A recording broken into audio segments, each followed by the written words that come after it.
نحمده ونصلي ونسلم على رسوله الكريم أما بعد فأعوذ بالله من الشيطان الرجيم بسم الله الرحمن الرحيم كيف يكون للمشركين عهد عند الله وعند رسوله إلا الذين عاهدتم عند المسجد الحرام فما استقاموا لكم فاستقيموا لهم إن الله يحب المتقين كيف وإن يظهروا عليكم لا يرقبوا فيكم إلا ولا ذمة يؤذونكم بأفواههم وتأبى قلوبهم وأكثرهم فاسقون اشتروا بآيات الله ثمنا قليلا فصدوا عن سبيله إنهم ساء ما كانوا يعملون لا يرقبون في مؤمن إلا ولا ذمة وأولئك هم المعتدون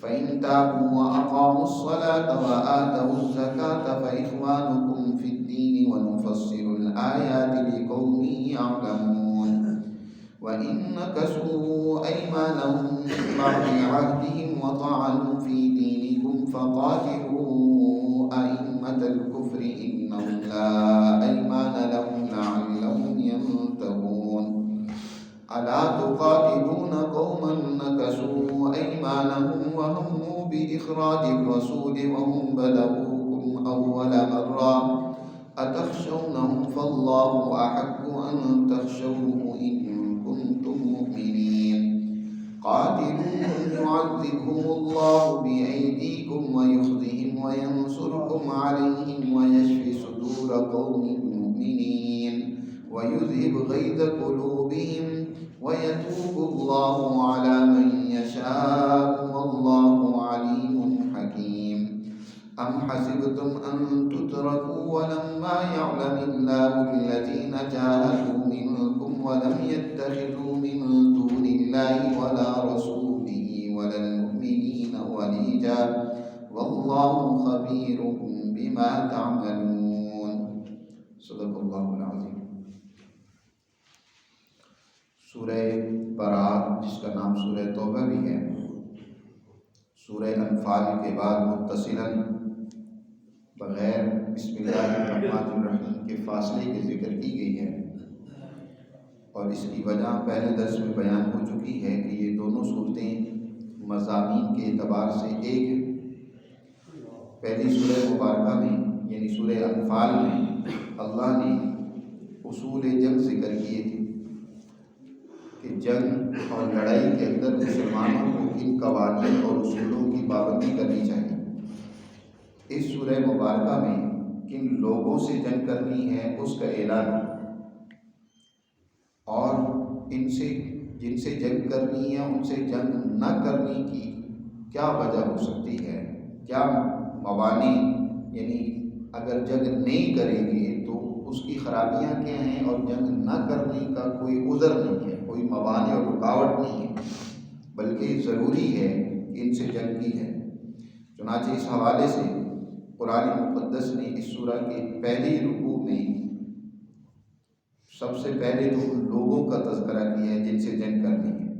وہ لوگ ہیں جو جنگ بندی کے معاہدات کر کے پھر ان کو توڑ کر مسلمانوں کو نقصان پہنچانے کی کوشش کرتے ہیں۔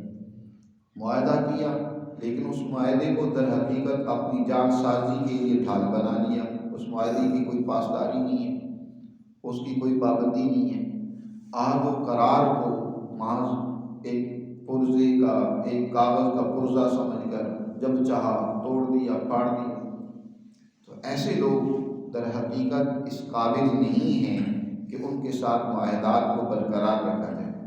ان کے ساتھ صاف اعلان کر دو تم بھی کہ تمہارا ہمارا معاہدہ اب نہیں ہے، اور ان کو اس حوالے سے 4 مہینے کا موقع اور مہلت بھی دے دو کہ اب وہ تمہارے مقابلے کے لیے جنگ کرنے کی تیاری کرنا چاہتے ہیں تو کر لیں، 4 مہینے ان کو دے دو۔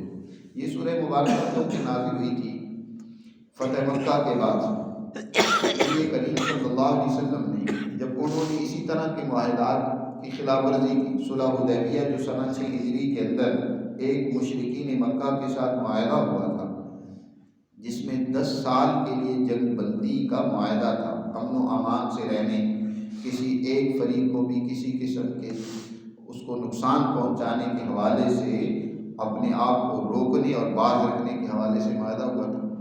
اور باقی بھی کچھ قبائل ان بڑے دو جماعتوں کے حلیف بن گئے تھے کہ ان کے درمیان بھی جو پہلی زمانہ جاہلیت سے جنگیں چلی آ رہی تھیں، اس معاہدے کے تحت ان کے درمیان میں جنگ بندی کا معاہدہ تھا۔ بنو خزاع ایک بہت بڑا قبیلہ تھا، وہ مسلمانوں کا حلیف بنا۔ بنو بکر جو قریش مکہ کا وہ حلیف بنا۔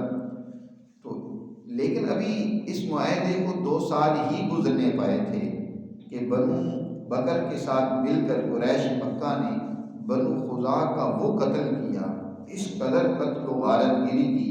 خود اس معاہدے پہ دستخط کرنے والے سہیل بن عمر وہ اس جنگ کے اندر شریک ہیں۔ بنو خزاع کو اتنا مارا کہ انہوں نے جان بچانے کے لیے بیت اللہ کے اندر داخل ہو کر امن مانگی، پناہ مانگی، لیکن ان کو وہاں بھی نہیں بخشا گیا۔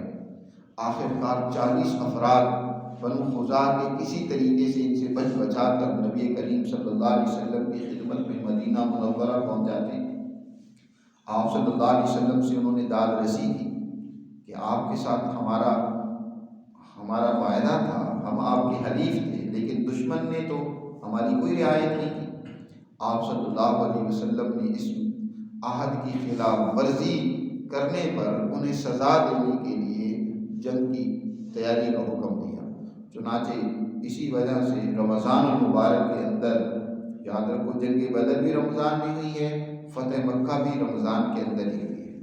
آپ صلی اللہ علیہ وسلم نے سنہ 8 ہجری کے اندر جو ہے فتح مکہ یعنی مکہ کو فتح کرنے اور اس پر حملہ کرنے اور چڑھائی کرنے کا اعلان فرمایا، اور آپ نے پوری کوشش کی کہ کسی طریقے سے مکہ کی حرمت کے خلاف کوئی کام نہ ہو۔ حالانکہ مکہ اللہ نے جب سے یہ بیت اللہ بنا ہے اس کو انتہائی محترم قرار دیا ہے، اور یہاں کسی کو قتل کرنے کی اجازت نہیں ہے۔ آپ صلی اللہ علیہ وسلم نے اور اس کا پورا خیال کیا، مشرکین نے اس کا کوئی پاس اور لحاظ نہیں کیا، حالانکہ وہ اپنے آپ کو بیت اللہ کے مجاور مانتے ہیں، اور یہاں وہ کہتے ہیں کہ ہم ہی بیت اللہ کے رکھوالے ہیں، ہم بیت اللہ کی آبادی کے ذمہ دار ہیں، لیکن انہوں نے بیت اللہ کی حرمت کا بھی خیال نہیں کیا۔ بہر صورت آپ صلی اللہ علیہ وسلم نے اس طریقے سے مکہ کو جب فتح کر لیا رمضان مبارک کے میں، تو اس کے بعد یہ آیات مبارکہ نازل ہوئی، اور آپ صلی اللہ علیہ وسلم نے سنہ 8 ہجری کے اندر رمضان میں یہ مکہ فتح ہوتا ہے۔ اس کے بعد ذی قعدہ میں حضور صلی اللہ علیہ وسلم نے اپنی طرف سے حضرت ابوبکر کو اور اسی طرح حضرت علی رضی اللہ تعالیٰ عنہ، حضرت ابوبکر کو امیر حج مقرر کیا، اور حضرت علی رضی اللہ تعالیٰ عنہ کو یہ اعلان کرنے کے لیے روانہ کیا کہ اب حج کے موقع پر سارے عرب کے قبائل جمع ہوتے ہیں، لوگ دور دراز سے عرب کے مختلف قبیلوں سے یہاں حج کے موقع پر آتے ہیں، تو ان نے صاف اعلان کر دیا ہے کہ براءۃ من اللہ ورسولہ الی الذین عاہدتم من المشرکین، کہ اب ہمارا کسی کے ساتھ کوئی معاہدہ نہیں، صاف اعلان ہے۔ اب مسلمان دنیا کی سب سے بڑی طاقت بننے چلی ہے، عرب کی حکمرانی اب مسلمانوں کی قائم ہو چکی ہے، ان کی حرمت کی پاسداری اور یہاں نظام بنانا، حکمرانی قائم کرنا یہ مسلمان جماعت کی ذمہ داری ہے، لہذا مشرکین میں سے کسی کے ساتھ بھی کوئی ہمارا معاہدہ نہیں ہے۔ ہاں، قرآن نے ایک بات اور یہیں پہلے رکوع میں واضح کر دی ہے کہ جو قبائل تمہارے ساتھ معاہدے میں اب تک وہ اب اس معاہدے کی پابندی کر رہے ہیں، انہوں نے ان معاہدات کو نہیں توڑا، اور ان کے ساتھ ابھی مدت معاہدے کی کچھ باقی ہے، تو ان کی جب تک مدت باقی ہے اس وقت تک تم بھی اس مدت کی پاسداری کرو، ان کے خلاف ایکشن لینے کی ضرورت نہیں ہے۔ جیسے کہ قبیلہ بنو مدلج اور زمرہ کے لوگ تھے کہ انہوں نے معاہدے کی خلاف ورزی نہیں کی، اور ان کے ساتھ معاہدہ بھی 9 ماہ باقی تھا، تو آپ صلی اللہ علیہ وسلم نے بھی اس معاہدے کی پاسداری کی۔ یہ پہلے رکوع میں تفصیلات بیان کی ہیں، اور ساتھ ایک اور بھی قرآن نے پہلے رکوع کی آخری آیت میں بات سمجھائی ہے کہ دیکھو عین جنگ کا موقع ہے، دشمن کے ساتھ تمہاری لڑائی ہوتی ہے، لیکن دشمن کا کوئی فرد وہ تمہارے دین کو سیکھنے کے لیے، تمہاری تعلیمات کو سمجھنے کے لیے تمہارے پاس آتا ہے۔ وَإِنْ أَحَدٌ مِّنَ الْمُشْرِكِينَ اسْتَجَارَكَ فَأَجِرْهُ، اسے موقع دو، اسے امن دو، پناہ دو، اور اسے قرآن سمجھاؤ، سناؤ، حتیٰ یسمع کلام اللہ، یہاں تک کہ وہ اللہ کے کلام کو سن لے۔ پھر جب وہ اچھی طرح سمجھ جائے، پھر اب وہ جہاں جانا چاہتا ہے اس کو وہاں پہنچا دو۔ ثم ابلغوا مأمنہ، اپنی فوج میں جانا چاہتا ہے، تمہارے مقابلے میں لڑنا چاہتا ہے، یا تمہارے دین کو قبول کرنا چاہتا ہے، جو بھی۔ اس سے یہ بھی واضح ہوا کہ دین اسلام وہ زبردستی کا دین نہیں ہے، وہ سمجھنے سمجھانے عقل و بصیرت کا دین ہے۔ وہ کہتے ہیں جو سمجھنا چاہتے ہیں اسے سمجھاؤ، یہ دین سمجھ کی بات ہے۔ ایسے نہیں ہے کہ اندھی تقلید کر لو، بس کہو کہ بس اللہ نے کہہ دیا ہے تو اس کو قبول کر لو۔ بلکہ سورہ فرقان کی آخری آیات میں اللہ نے اپنے بندوں کا ایک خاص وصف یہ ذکر کیا ہے کہ لم یخروا علیہا صما وعمیانا، کہ اللہ کے بندے وہ ہیں جو اللہ کی آیات پر اندھے بہرے بن کر گر نہیں پڑتے، بس اللہ نے کہہ دیے، بلکہ اس میں غور و فکر کرتے ہیں، سوچ و بچار سے کام لیتے ہیں، سمجھ اور بصیرت سے کام لیتے ہیں۔ آج افسوس یہ ہے مسلمان جماعت کا سب سے بڑا المیہ یہ ہے، زوال کا المیہ یہ ہے کہ آج جو مسلمان جس قدر پس رہا ہے، بلکہ آج کل نوجوان بھی اسی کا شکار ہے۔ آج کی آپ کی یہ تعلیم گاہیں اور اسی طرح آپ کا سوشل میڈیا، وہ سب نوجوانوں کو ذہنوں میں شکوک و شبہات پیدا کرتا ہے۔ ایک اچھا خاصا پڑھنے والا نوجوان، رات اس کے میسج آئے ہوئے تھے مجھے کہ میرے ذہن میں یہ شکوک پیدا ہوتے ہیں، مجھے آپ سے اس بارے میں بات چیت کرنی ہے، مجھے ٹائم دیں۔ میں نے کہا آ جاؤ، آج اس کو ٹائم دیا ہے۔ تو ان میں سے وہ ایک سوال کرتا ہے کہ اللہ نے اس مخلوق کو پیدا کیوں کیا، اس کی کیا ضرورت تھی، یا اسی طرح کے اور اس کے مختلف سوالات تھے۔ تو آج وجہ یہی ہے کہ ایک نوجوان وہ قرآن و حدیث کو غور و فکر اس میں کرتا ہی نہیں ہے، اس کو سمجھتا ہی نہیں ہے۔ اللہ کی تعلیمات میں غور و فکر کرنے کی ضرورت ہے۔ اور اگر کسی نوجوان کے ذہن میں کوئی شکوک و شبہات اس طرح کے پیدا ہوں تو ہمارے علماء یا ہمارا مذہبی طبقہ بجائے ان کو مطمئن کرنے کے ان کو ڈانٹ پلا دیتے ہیں، وہ تم تو بے دین ہو جاؤ گے، تم تو کافر ہو جاؤ گے، یہ کس طرح کے سوالات تمہارے ذہن میں پیدا ہو رہے ہیں۔ نہیں، نوجوانوں کو مطمئن کرنا۔ آج آپ کی تعلیم گاہیں جو نوجوانوں کے مربی ہیں، تعلیم دے رہی ہیں، وہ بجائے ان کے ذہنوں کے شکوک و شبہات دور کرنے کے الٹا ان کے ذہنوں میں شکوک و شبہات پیدا کرتی ہیں۔ وہاں رسمی طور پر قرآن کا ترجمہ پڑھایا جاتا ہے، لیکن اس سے اس کی شکوک و شبہات رفع نہیں ہوتے، بلکہ مزید شکوک پیدا ہو جاتے ہیں۔ تو یہ اسلامی جمہوریہ ہے، یہاں حکومت کی ذمہ داری ہے کہ وہ اعلیٰ ذہین لوگوں جو قرآن و حدیث کی تعلیم پر دسترس رکھتے ہوں وہ اساتذہ مقرر ہوں، اور وہ نوجوانوں کی صحیح تربیت اور تعلیم ان کو دیں، صحیح تربیت کریں۔ لیکن افسوس ہے کہ آپ کے ملک میں اس حوالے سے کوئی نظام نہیں ہے، بلکہ نوجوانوں کو گمراہ کرنے کی زیادہ تر کوشش کی جا رہی ہے۔ تو باہر کا قرآن مجید نے اس رکوع کے اندر جو آج ہم نے تلاوت کی ہے، اس رکوع میں اللہ سبحانہ و تعالیٰ نے ان مشرکوں سے جو عہد کی پاسداری نہیں کرتے، ان سے جنگ نہ کرنے کا کوئی معنی نہیں ہے۔ یعنی جنگ کرنا، کسی کی جان لینا کوئی معمولی عمل نہیں ہے، بڑا مشکل اور کٹھن معاملہ ہوتا ہے۔ اللہ نے اپنی مخلوق پیدا کی ہے، کیا اس کو قتل کر دیا جائے، اس کو کاٹ دیا جائے؟ اب مسلمانوں کو کہا جا رہا ہے کہ تم لڑو، جنگ کے اصول ذکر کیے جا رہے ہیں، جنگ کے احکامات ذکر کیے جا رہے ہیں، تو کیا مسلمانوں کو یہ جو حکم ملا ان سے لڑنے کا، قتال کرنے کا، اس کی کیا حکمت ہے، کیا وجہ ہے، کیوں ان سے لڑنے کے لیے کہا جا رہا ہے؟ تو اس کی وجہ قرآن نے ان آیات میں ذکر کی ہے۔ یعنی ان سے نہ لڑنے کی کوئی وجہ نہیں ہے، ان سے لڑنا ہی ضروری ہے، ان کو قتل کرنا کیوں ضروری ہے؟ پہلی وجہ قرآن نے یہ ذکر کی، کیف یکون للمشرکین عہد عند اللہ وعند رسولہ الا الذین عاہدتم عند المسجد الحرام فما استقاموا لکم فاستقیموا لهم ان اللہ یحب المتقین۔ دیکھو مشرکوں کے لیے اللہ کے ہاں کیسے کوئی عہد ہو سکتا ہے؟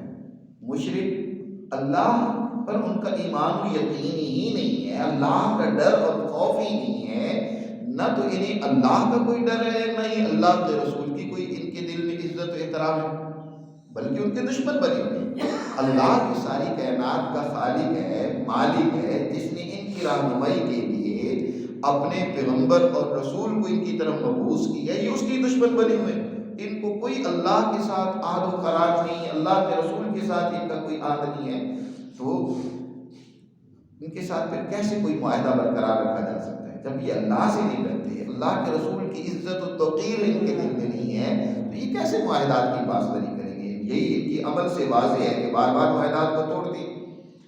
لیکن قرآن نے پھر بھی کہا اِلَّا الَّذِينَ عَاهَدتُّم، مگر جو وہ لوگ جن سے تم نے عہد کیا عند المسجد الحرام، مسجد حرام کے قریب پاس، وہاں اس کے قریب ایسی قومیں یا قبائل جن سے تم نے معاہدہ کیا ہے، اور وہ فَمَسْتَقَامُوا لَكُمْ فَاسْتَقِیمُوا لَهُمْ، جب تک وہ تمہارے لیے درست طریقے سے اس عہد پر قائم رہے ہیں تو تم بھی قائم رہو، ان سے تم نے نہیں لڑنا۔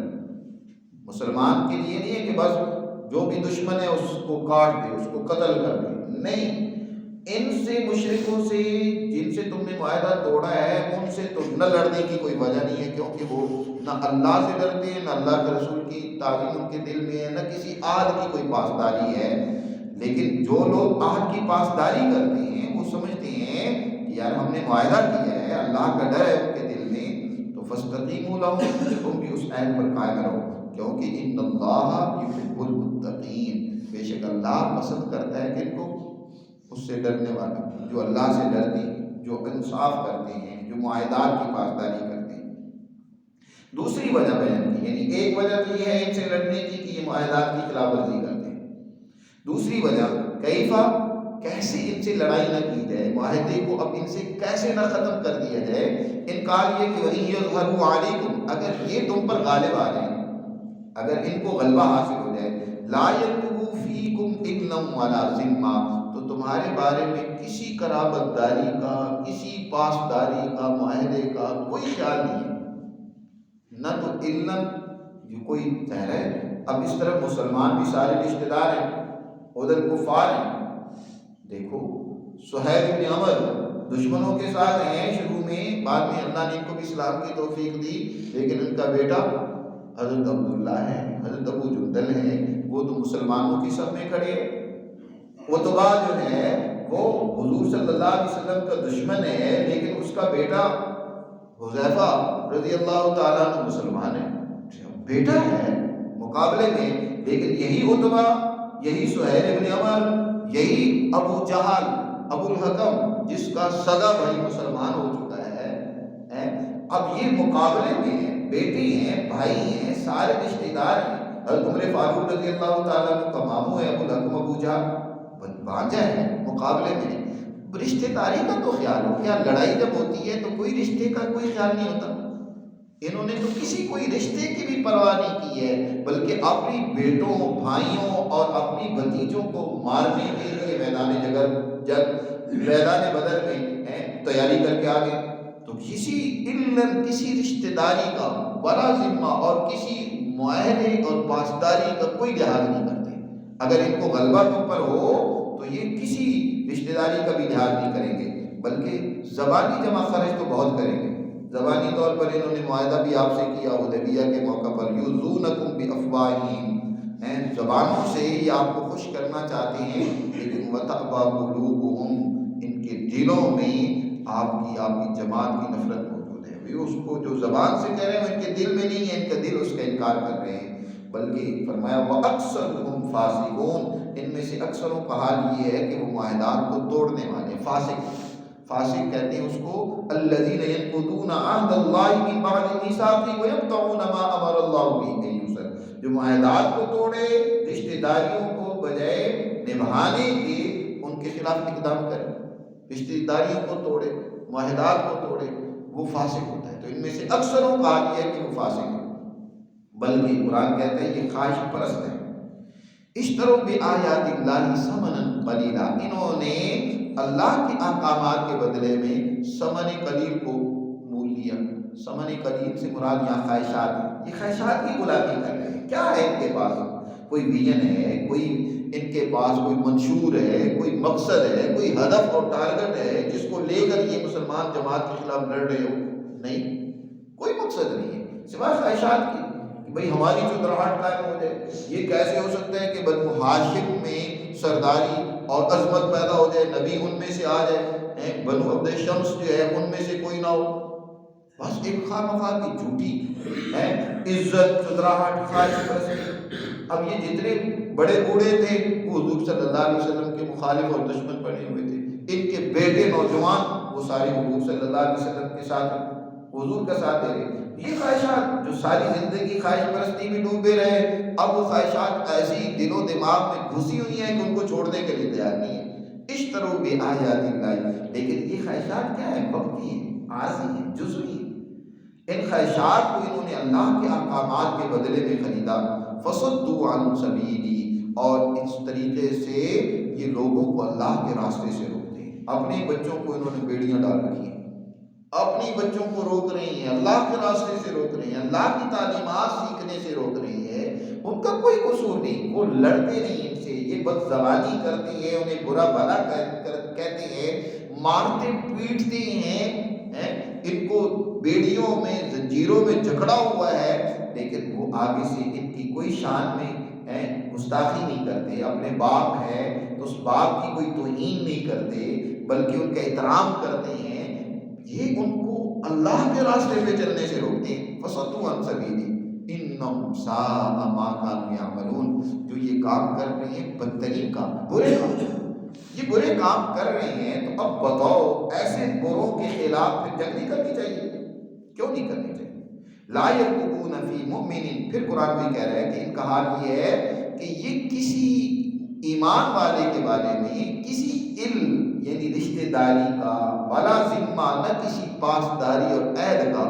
بہت سارے مسلمان کسی اور قبیلے کے سردار کی پناہ میں آ جاتے تھے تو وہ بھی جب ان کو بس چلتا تھا اس پناہ کو بھی توڑ دیتے تھے, پھر بھی تکلیف پہنچانے سے بعد نہیں آتے تھے. اب ظاہر ہے نبی کریم صلی اللہ علیہ وسلم کو بنو ہاشم نے, بنو عبد مناف نے پناہ دے رکھی ہے, وہ ان کا حضور کا قبیلہ ہے. ان میں سے بہت سارے ابھی مسلمان نہیں ہوئے, بلکہ خود حضرت خواجہ ابو طالب رضی اللہ عنہ, خواجہ ابو طالب جو مسلمان نہیں ہوئے, لیکن یہ کہ حضور کی حفاظت کر رہے ہیں. اب وہ قبیلے کے سربراہ ہیں, انہوں نے حضور کی حفاظت کی, لیکن اس کی بھی پاسداری نہیں کر رہے. معاہدہ کو ہوا ہے قریش کے درمیان میں کہ جو ایک قبیلہ کسی کو پناہ دے گا تو دوسرے قبیلے والے اس سے تعرض نہیں کریں گے, اس کو نقصان نہیں پہنچائیں گے. لیکن یہاں اس کا بھی کوئی لحاظ نہیں ہے, بلکہ جب بھی موقع ملتا ہے حضور کو, حضرت ابوبکر رضی اللہ تعالیٰ عنہ, ان کو بھی اتنا مارا پیٹا حضور صلی اللہ علیہ وسلم کے ساتھ. جب وہ بیت اللہ میں نماز حضور پڑھ رہے تھے, حضرت ابوبکر وہاں حفاظت کر رہے تھے, تو ان کو اتنا مارا پیٹا کہ بے ہوش ہو گئے. اسی طرح دیگر صحابہ کے ساتھ بھی ایسے. تو کسی پاسداری رشتہ داری کا ان کو کوئی لحاظ نہیں ہے. وَأُولَٰئِكَ هُمُ الْمُعْتَدُونَ, بلکہ یہ تو کیا ہے, حد سے تجاوز کرنے والے ہیں, ظالم. تو ظالموں کے خلاف جو ہے اب لڑائی تو کرنی پڑے گی. ظالم کو اگر آپ چھوٹ دیں, اس کے ہاتھ کو نہیں روکیں گے, نبی کریم صلی اللہ علیہ وسلم نے ارشاد فرمایا ظالم کی بھی مدد کرو, مظلوم کی بھی مدد کرو. صحابہ نے کہا اللہ کے رسول مظلوم کی مدد کرنا تو سمجھ آتی ہے, ظالم کی کیسے مدد کریں؟ فرمایا ظالم کو اس کے ظلم سے روکو, اس کے ہاتھ پکڑ لو, یہ بھی اس کی مدد ہے تاکہ وہ ظلم سے باز آ جائے. وہ جو راستہ اس نے اختیار کیا ہوا ہے ظلم کا, یہ اس کی تباہی و بربادی کا راستہ ہے. اللہ کو تو کسی پر ظلم برداشت نہیں ہے, پسند نہیں ہے.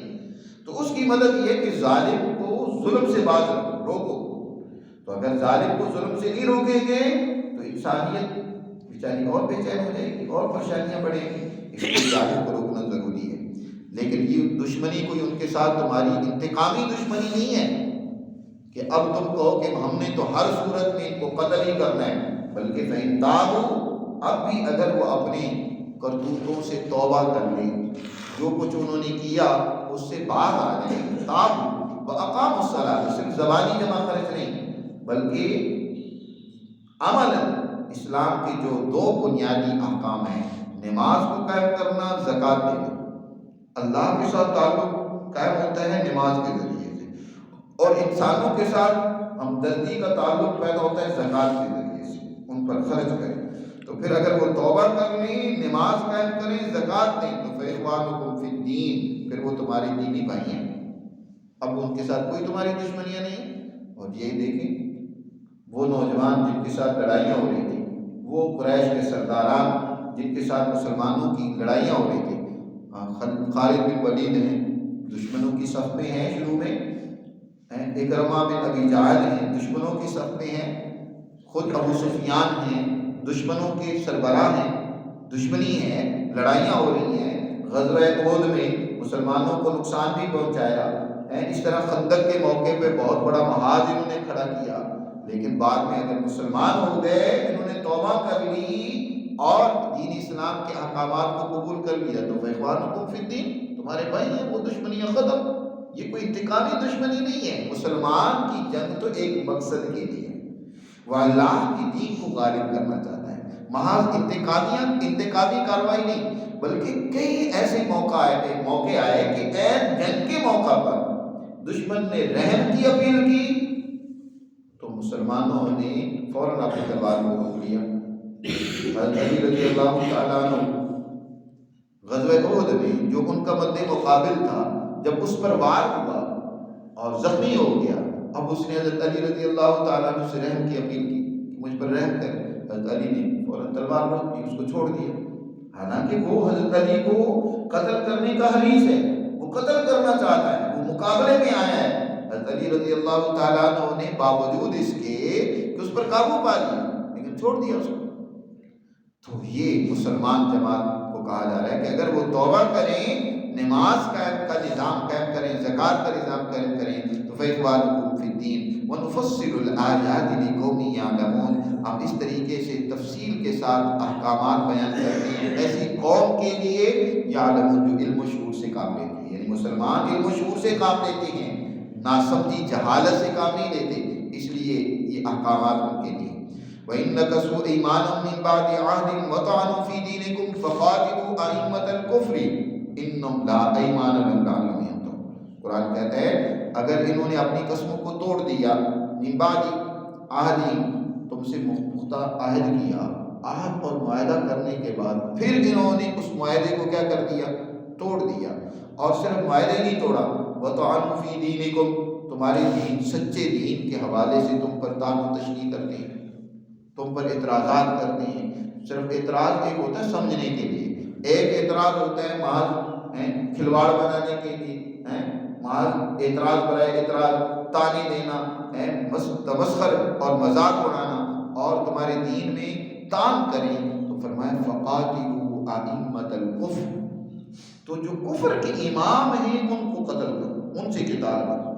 قرآن نے یہاں یہ بات بھی واضح کر دی ہے کہ لڑائی اصل عوام سے نہیں ہوتی، لڑائی سرغنوں سے ہوتی ہے، لیڈروں سے ہوتی ہے، جو اس برائی کے سرچشمہ ہوتی ہے، لڑائی میں ان کو نشانہ بنانا چاہیے، وہ اپنے آپ کو محفوظ رکھنے کی کوشش کرتے ہیں، لیکن اصل عوام کو گمراہ کرنے والے، عوام کو برباد خراب راستے پہ ڈالنے والے وہ سرغنہ ہوتے ہیں، جو فوج کے جرنیل، وڈیرے اور بڑے ہوتے ہیں، ان کو قتل کرو، ائمۃ الکفر۔ قرآن نے یہاں یہ بات بھی واضح کر دی ہے کہ لڑائی مسلمانوں کی یہ نہیں ہے کہ ہر غریب انسان کو اڑا دو، کافر ہے تو اس کو بھی مار دو، ایک کافر غریب ہے، مظلوم ہے، بے بس ہے، وہ کافر ہے، اس نے اپنا نظریہ بنا رکھا ہے، تو تم یہ نہیں ہے کہ اس کو قتل کر دو۔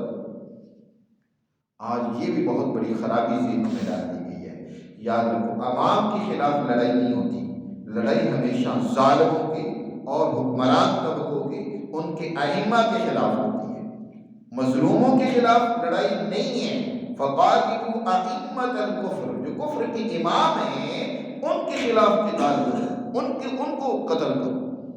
وہ جب قتل ہوں گے، وہ راستے سے ہٹیں گے، تو یہ مظلوم تو خود ان کو سوچنے کا موقع ملے گا، یہ تمہارے ساتھی بن جائیں گے۔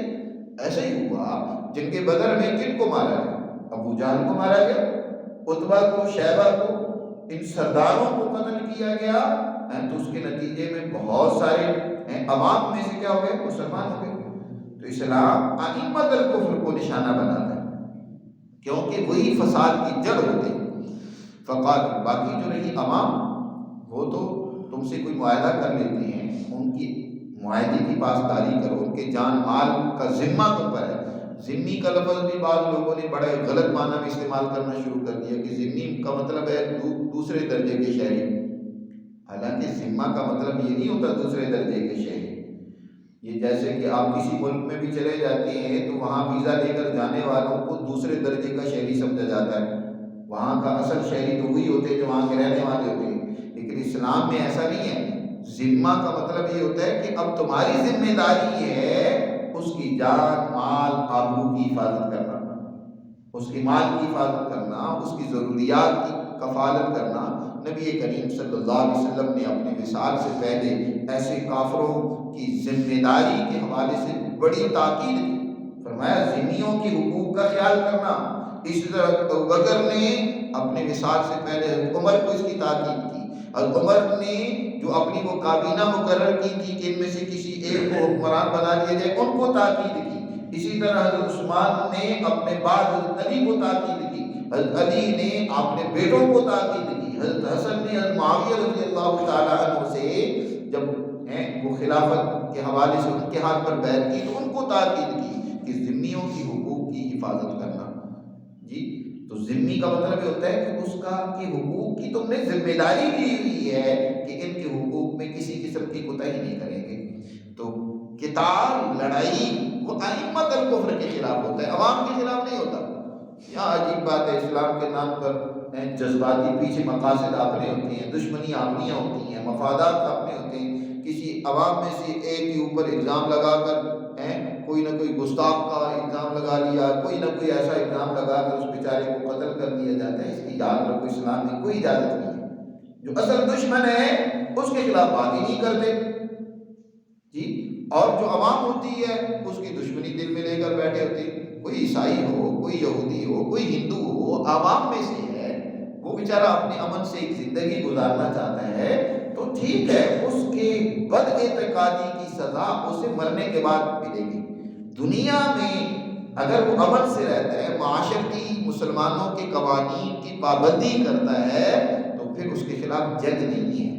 جنگ اگر ہوگی تو ائمۃ الکفر کے خلاف ہوگی. فقاتلوا ائمۃ الکفر انہم لا ایمان لہم، ان کی کوئی قسمیں نہیں ہیں، یہ جھوٹے ہیں. اور پھر قرآن نے ایک اور بات بھی بتائی کہ ان کے خلاف بھی کیوں لڑائی کرو، لعلہم ینتہون، تاکہ وہ اس ظلم و شرارت سے، فساد سے باز آ جائیں.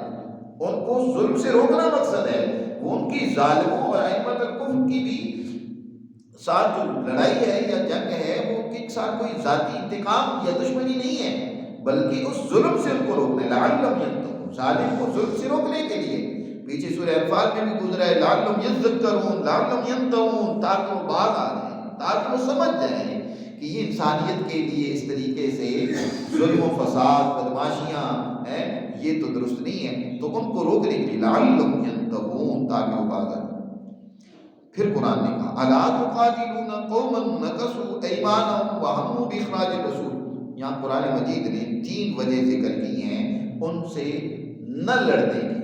یعنی اگر ان سے تم نہیں لڑو گے تو یہ دیکھو یہ 3 وجوہات موجود ہیں. لڑنا ان سے کیوں ضروری اب ہو گیا ہے، ان سے لڑنے کی 3 وجوہات ذکر کی ہیں. گویا کہ پہلی یہ کہ الا تقاتلون قوما نکثوا ایمانهم، کیا تم نہیں لڑو گے ایسی قوم سے جنہوں نے اپنی قسموں کو توڑ دیا، اپنے معاہدات کو توڑ دیا. پہلی وجہ یہ ان سے لڑنے کی وجہ پہلی یہ کہ نکثوا ایمانهم، اور دوسری یہ کہ وہموا باخراج الرسول، انہوں نے تمہارے رسول صلی اللہ علیہ وسلم کو تمہیں اپنے گھروں سے نکال دیا، ہجرت پر مجبور کیا. صحابہ کرام پہلے حبشہ کی طرف 2 دفعہ ہجرت کر کے گئے، پھر آخر میں صحابہ کرام مدینہ کی طرف انہوں نے گھر بار کو چھوڑ کر ہجرت کی، پھر خود حضور نے بھی ہجرت کی. وہموا باخراج الرسول، رسول صلی اللہ علیہ وسلم کو یہاں سے نکالنے پر انہوں نے عزم کیا، پورا ارادہ کیا کہ یہاں سے ان کو نکال دیں. کسی کے گھر سے اس کو بے گھر کر دینا، وطن سے جلا وطن کر دینا، یہ کوئی معمولی جرم نہیں ہے، بہت بڑا جرم ہے. تو فرمایا وہموا باخراج الرسول. اور تیسری وجہ یہ وَهُمْ بَدَؤُوكُمْ أَوَّلَ مَرَّةٍ، تم سے لڑائی میں ابتدا بھی انہوں نے کی ہے، پہل بھی انہوں نے کی ہے. بدر کے میدان میں پوری جنگی تیاری کے ساتھ کون آیا، اور پھر خود مکہ کے اندر مسلمانوں پر ظلم و تشدد کنہوں نے ڈھائے ہیں؟ مسلمانوں نے تو کسی کے ساتھ کوئی تعرض نہیں کیا، انہوں نے ابتدا کی ہے نا تشدد کی. مسلمانوں نے تو ان کے خلاف کبھی کوئی سخت ایکشن ابتدا میں نہیں لیا. وَهُمْ بَدَؤُوكُمْ أَوَّلَ مَرَّةٍ. اب ان سے لڑنے میں تم ڈرو مسلمانوں، اور یہ سمجھو کہ یہ مشرک بڑی طاقت والے ہیں، بڑا زور شرابہ ہے، بڑی ان کی تعداد ہے، تو تمہیں تو اللہ پر ایمان نہیں ہے تمہارا، تمہیں تو اللہ سے ڈرنا چاہیے۔ اتخشونہم فاللہ احق ان تخشوہ، تم ان سے ڈرتے ہو، حالانکہ اللہ اس بات کا زیادہ حق رکھتا ہے کہ تم اس سے ڈرو۔ ان کنتم مؤمنین، اگر واقعی تم اللہ کو مانتے ہو، اگر اللہ پر ایمان ہے، تو اب ان سے ڈرنے کی ضرورت نہیں ہے۔ اب وقت آ گیا ہے کہ تم پوری طاقت و قوت کے ساتھ ان کا مقابلہ کرو، اور اللہ تمہاری مدد و تائید و نصرت کرے گا۔ قاتلوہم، اور ان سے لڑائی کرو، کیونکہ اب اللہ دنیا میں تمہارے ہاتھوں ان کو سزا دینا چاہتا ہے۔ حضرت موسیٰ علیہ السلام تک کا دور وہ ہے کہ جب دنیا میں اللہ کسی قوم کو سزا دینا چاہتا تھا تو ارضی و سماوی آفات کے ذریعے سے اس قوم کو سزا ملتی تھی۔ کوئی آسمانی آفت آتی، زمین سے کوئی ایسی آفت اللہ تعالیٰ پیدا کرتے جس کی وجہ سے اس قوم کو تباہ برباد کر دیا جاتا تھا۔ موسیٰ علیہ السلام کے بعد سے اللہ نے اب یہ قانون بدل دیا، اور خاص طور پر اب مسلمانوں کے لیے تو یہ قانون ہے ہی نہیں ہے کہ آسمانی یا زمینی آفتوں سے ان کو ہلاک کیا جائے ظالموں کو، بلکہ اب ان کو سزا دینے کے لیے خود مسلمان جماعت جو ہے وہ اللہ کی اعلی کار ہے۔ اب اللہ نے اس مسلمان جماعت کے ذریعے سے ان کو سزا دینی ہے، تو فرمایا ان کو قتل کرو، یعذبہم اللہ بایدیکم، اللہ ان کو عذاب دینا چاہتا ہے تمہارے ہاتھوں، تمہارے ہاتھوں اللہ ان کو عذاب و سزا دینا چاہتا ہے۔ اب مسلمانی اللہ کا جارح اعلیٰ نہ بنے، اللہ کی طرف سے اس کے بندے اور نمائندے بن کر سزا نہ دینا چاہیں، بلکہ خود سزا کے یہ تو مستحق ہوئے پڑے، تو پھر قرآن نے کہا یستبدل قوما غیرکم، پھر اللہ تعالیٰ تمہاری جگہ کسی اور قوم کو لے آئے گا، تمہارے جیسے وہ نہیں ہوں گے، ثم لا یکونوا امثالکم، وہ تمہاری طرح کے نہیں ہوں گے۔ اگر تم کام نہیں کرو گے تو اللہ کسی اور قوم کو تمہاری جگہ دے دے گا، وہ کام کرے گی۔ مسلمانوں کو سمجھنا چاہیے آج وہ اللہ کے نمائندہ بن کر دنیا میں ظالموں کو سزا دیں، چاہے جائے کہ وہ خود ظالم بن کر بیٹھ دیں۔ آج آپ کے مسلمان حکمران کیا کر رہے ہیں؟ خود ظالموں کے نمائندہ بنے ہوئے اپنی عوام پر ظلم ڈھانے کے لیے۔ تو اللہ یہ چاہتا ہے کہ ان کو قتل کرو، اللہ ان کو تمہارے ہاتھوں عذاب اور سزا دینا چاہتا ہے۔ وَيُخْزِهِمْ، اور اللہ ان کو رسوا کرنا چاہتا ہے۔ وَيَنْصُرْكُمْ عَلَيْهِمْ، اور اللہ تعالیٰ تمہاری مدد کرے گا ان کے خلاف۔ وَيَشْفِ صُدُورَ قَوْمٍ مُّؤْمِنِينَ، اور اللہ یہ چاہتا ہے کہ ایمان والی قوم اور جماعت کے سینوں کی جو جلن ہے اللہ اس کو دور کر دے۔ مظلوم آدمی جس پر ظلم ہو رہا ہو، جس کو مارا پیٹا جا رہا ہو، آخر اس کے اندر بھی چاہے وہ مظلوم ہے، کتنا ہی پکا مومن ہے، لیکن اس کو تکلیف نہیں ہوتی، وہ بھی انسان ہے، وہ بھی اسی گوشت پوست کا بنا ہوا ہے، اسے بھی دکھ ہوتا ہے کہ اس ظالم نے بغیر کسی وجہ کے ناجائز میرے اوپر جو ہے تشدد کیا، مجھے مارا پیٹا، مجھے ذلیل کیا، رسوا کیا، اس کے دل میں بھی اس کے بارے میں تکلیف ہوتی ہے۔ اب اس مظلوم کی اگر مدد نہ لی جائے، بدلہ نہ لیا جائے، تو پھر کیا ہوگا کہ دنیا میں مایوسی پھیل جائے گی۔ جی ایمان والے مظلوم کہیں گے یار ہم تو بس آخرت پر جو دیکھے گا یا جائے گا تو پتہ چلے گا نا، تو ہمارا تو کوئی بدلہ لینے والا نہیں ہے۔ اس لیے فرمایا کہ تم بدلہ لو، ان کو ائمۃ الکفر کو قتل کرو، تاکہ ایمان والے کے دلوں میں جو جلن پیدا ہو گئی۔ حضرت بلال ابن رباح رضی اللہ تعالیٰ عنہ پر امیہ جو ظلم کر رہا ہے، بھاری کا پتھر سخت پتھریلی زمین پر، تپتی ہوئی زمین پر لٹا کر اوپر پتھر رکھتا ہے، کوڑے سے ان کو اوپر ضربے لگاتا ہے، کیا آپ کو تکلیف نہیں پہنچ رہی؟ اب یہی امیہ جنگ بدر میں جب حضرت بلال کے سامنے آتا ہے تو اب وہ نشانہ تاک کر اس پر وار کرتے ہیں، اس ظالم کو سزا ملتی ہے، حضرت بلال کے ہاتھوں قتل ہوتا ہے، تو حضرت بلال رضی اللہ تعالیٰ عنہ کو سکون ملا نا کہ اس ظالم نے مجھ پر ظلم کیا، تو اب وَيَشْفِ صُدُورَ قَوْمٍ مُّؤْمِنِينَ، اللہ تعالیٰ ایمان والی قوم ان کے دلوں کی جلن کو کیا کر دے؟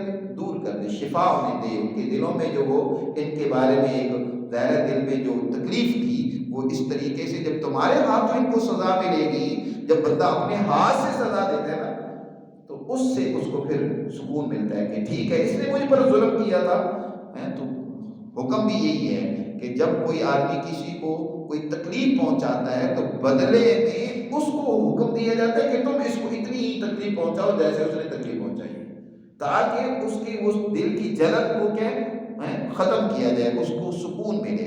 تو اللہ تعالیٰ یہ چاہتا ہے کہ مشرکین مکہ کو تم سزا دے تمہارے ہاتھوں، تاکہ وَيَشْفِ صُدُورَ قَوْمٍ مُؤْمِنِينَ وَيُذْهِبْ غَيْظَ قُلُوبِهِمْ، اور اسی طرح جب تمہارے ہاتھوں سے ان کو سزا ملے گی تو ان کے دلوں میں بھی تمہارے بارے میں بڑا، تمہارے اوپر بڑا ان کو غیظ و غضب تھا، بڑا غصہ تھا کہ انہوں نے ہمارے دین کو چھوڑ دیا، ہمارے جو ہے نا بتوں کو برا بھلا کہا۔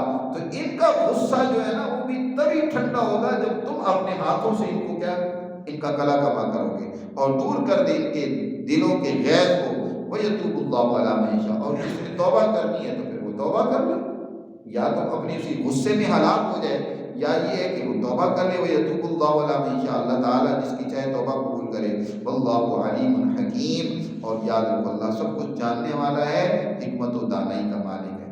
تو اس طریقے سے یہاں تک قرآن مجید نے گویا کہ ان وجوہات کا ذکر کیا ہے جن وجوہات کی بنیاد پر لڑائی ضروری ہو گئی ہے، اور ان سے معاہدات کو اب توڑنا، جو کیونکہ معاہدات انہوں نے خود توڑ دیا تھا، در حقیقت اس معاہدے کو توڑنے کے بعد قرآن نے یہاں سے اعلان کروا دیا کہ اب ان کے ساتھ تمہارا کوئی معاہدہ نہیں ہے، اب ان کے ساتھ تمہاری جنگ ہوگی، تمہیں ان کے خلاف لڑنا ہے، اور لڑنا بھی خاص طور پر نشانہ ائمت الکفر کو بنانا ہے، ان کو نشانہ بنا کر اب سزا دینا ضروری ہے، لہذا مسلمانوں ان کے خلاف جنگ کرو۔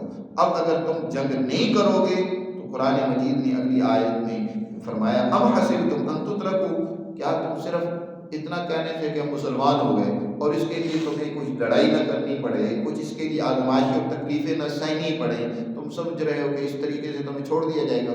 ام حسبتم، کیا تم نے سمجھ لیا کہ ان تترکوا، کہ تم یوں ہی چھوڑ دیے جاؤ گے؟ وَلَمَّا يَعْلَمِ اللَّهُ الَّذِينَ جَاهَدُوا مِنكُمْ، حالانکہ ابھی اللہ تعالیٰ نے معلوم نہیں کیا ان لوگوں کو جو تم میں سے جہاد کرنے والے ہیں۔ وَلَمْ يَتَّخِذُوا مِن دُونِ اللَّهِ وَلَا رَسُولِهِ وَلَا الْمُؤْمِنِينَ وَلِيجًا، اور نہ انہوں نے معلوم کیا ہے کہ جنہوں نے اللہ اور اس کے رسول اور ایمان والوں کے علاوہ کسی اور کو کوئی دلی دوست نہیں بنایا، بلکہ ان کا دلی دوست تو اللہ اور اس کے رسول اور ایمان والے ہی ہیں۔ ایسے لوگوں کا تو پتہ تبھی چلے گا نا کہ جب وہ ایمان والوں کی خاطر، اللہ کے رسول کی خاطر، اللہ کے دین کی خاطر اپنے آپ کو قربان کرنے کے لیے تیار ہوں گے۔ واللہ خبیر بما تعملون، اللہ تعالیٰ جو تم عمل کر رہے ہو اس کی پوری طرح خبر رکھنے والا ہے۔ اور اللہ نے یہاں مسلمان جماعت کو تنبیہ کی ہے کہ تمہیں دشمنوں سے لڑنا ہوگا، تبھی پتہ چلے گا کہ تم واقعی سچے مومن ہو، اللہ اور اس کے رسول سے محبت رکھتے ہو۔ آج محبت کا دم بھرا جاتا ہے، ربیع الاول آتا ہے تو بڑے عاشق، بڑے محب سامنے آتے ہیں، لیکن وہ سارے کیا پلاؤ کھانے والے ہوتے ہیں، مٹھائیاں تقسیم کرنے والے ہوتے ہیں۔ دین اسلام کے عملی نظام کو، اس کے معاشی، سیاسی، معاشرتی نظام کو آج سمجھنے ہی نہیں چاہتے۔ اس کا عملی نظام قائم کرنا، دشمنوں کی دشمنی کو سمجھنا، ان کی سازشوں اور چالاکیوں کو جاننا، اس کے خلاف جدوجہد کرنا، یہ تو بعد کی بات ہے۔ تو اس کو پہلے سمجھنے کے لیے تیار کیے جی، صرف ختم ہونا چاہیے، کھانا پینا ہونا چاہیے، اور بس میٹھی میٹھی باتیں ہونی چاہیے۔ اور اسی طرح جیسے پہلے زمانے میں میراثی بیلے دیا کرتے تھے نا، اب وہ نعت خوانی اور اسی طرح دین کے نام پر ختم ہو رہا ہوتا ہے تو وہاں بھی بیلے دی جا رہی ہوتی ہے۔ خیر وہی اسی طرح نعت خوانی ہو رہی ہوتی ہے تو ویلے میراثی پہلے لیتے تھے، تو اب وہ مولوی صاحب ویلے لے رہے ہوتے ہیں اور یہ لوگ ویلے دے رہے ہوتے ہیں۔ تو اب اس کے لیے صرف دین رہ گئے۔ قرآن مقدس کہہ رہا ہے کیا تم نے سمجھ لیا کہ بس صرف اتنا کہنے سے کہ ہم نے اسلام قبول کر لیا اور قرآن کی کچھ آیات پڑھ کے تم چھوڑ دیے جاؤ گے؟ ابھی تو اللہ نے دیکھنا ہے کہ اگر واقعی تم مومن ہو، سچے ایمان والے ہو، تو تم کتنا اللہ کے راستے میں جہاد کرتے ہو، اس کے دین کے غلبے کی فکر کرتے ہو، اور کتنی تمہارے دل میں اللہ اور اس کے رسول کی اور ایمان والوں کی محبت موجود ہے۔ اللہ نے بھی دیکھا نہیں ہے، یہ دیکھنا ہے۔ یہ اس مسلمان جماعت سے کہا جا رہا ہے جس کی تربیت رسول اللہ صلی اللہ علیہ وسلم نے کی ہے، اور یہ حکم تا قیامت مسلمانوں کے لیے ہے کہ وہ اپنی ایمان کو مضبوط بنائیں اور اللہ کے احکامات پر عمل کریں۔ اللہ مجھے اور آپ کو اس کی توفیق